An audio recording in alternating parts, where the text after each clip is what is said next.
Hi, everybody. This is Melissa. I'm here with Laura Mappin, who's one of the artempowers.me members. So, Laura, can you just summarize for me what what was going on for you when you joined Art Empowers Me? What made you decide to sign up?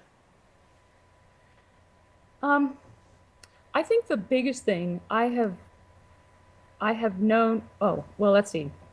There's two levels. One is I needed more conversation with people of a certain sort. And the other is that I saw Corey's interview and your interview, and that was it. I was ready. So I just signed up from there. Your interview, I mean, what you talked about and the way that you talked about it, both things were really important to me. Hmm. There was room for expression. There was no judgment. It was always just asking good questions. Where does somebody want to go?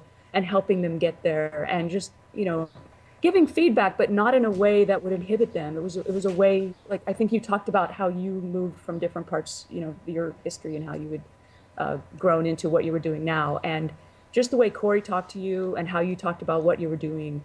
That's what impressed me, and that's what I said. I think this is what I want. Oh, awesome. And what is the most valuable thing that you've gotten from your membership?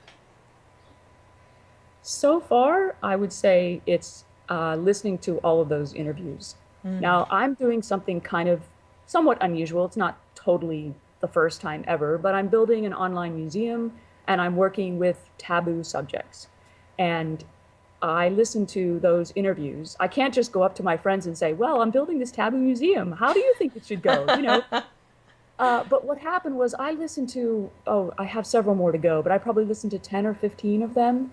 And they were all so different. Each person was different. What they were trying to get out of what they were doing with their life was different. The skills, I mean, the one guy that was a stand-up comedian and a banjo player, I mean, the mix of skills people had and how they put it together, that's what interests me. And I just had a ton of ideas after that. Now, I Hmm. wasn't sure I was going to do the museum idea at that point. That came later, but it came, I think, from listening to the interviews and just, I mean, it just blew the top off of, my head of the ideas of what I could possibly have. And even though I didn't really talk to too many people about them, I could just listen to those and it was really, really exciting. I mean, I was so happy for each person and I just kept thinking, oh, they did that. Oh, they thought about that. And it helped me think about things for me.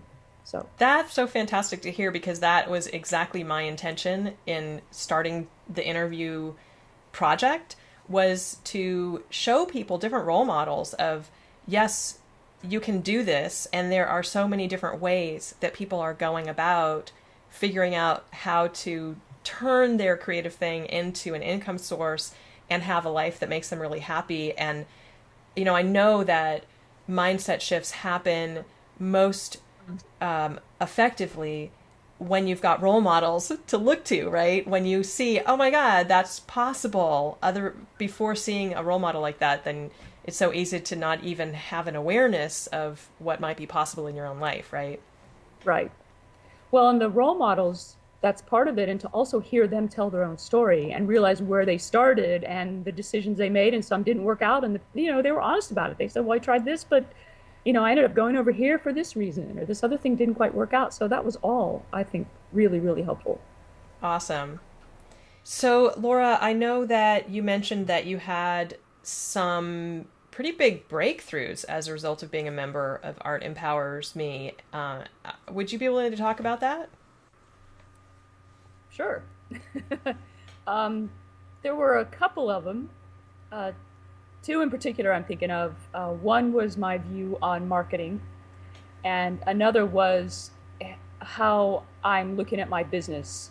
And the first one on marketing was I and I know there's many people that are sensitive to the same thing that I'm sensitive to, and that is, marketing our stuff is related to selling, and there's a lot of marketing I think that a lot of us see that we don't really like the ethics behind it. They're just trying to get our money however way they can, and that's really not what we're trying to do, and that's me in particular. I mean, I'm one of those people. But anytime I said the word marketing, my whole body went funny, and I couldn't even consider any marketing task, even if I meant it in a really good way. So, what happened was when I first joined Art Empowers Me and I started talking on the forums, I remember Corey making a suggestion to me that, I should put my stuff out there and ask my friends to tweet about it, or, to respond to me, let me know what they thought. And I just thought, I can't do that.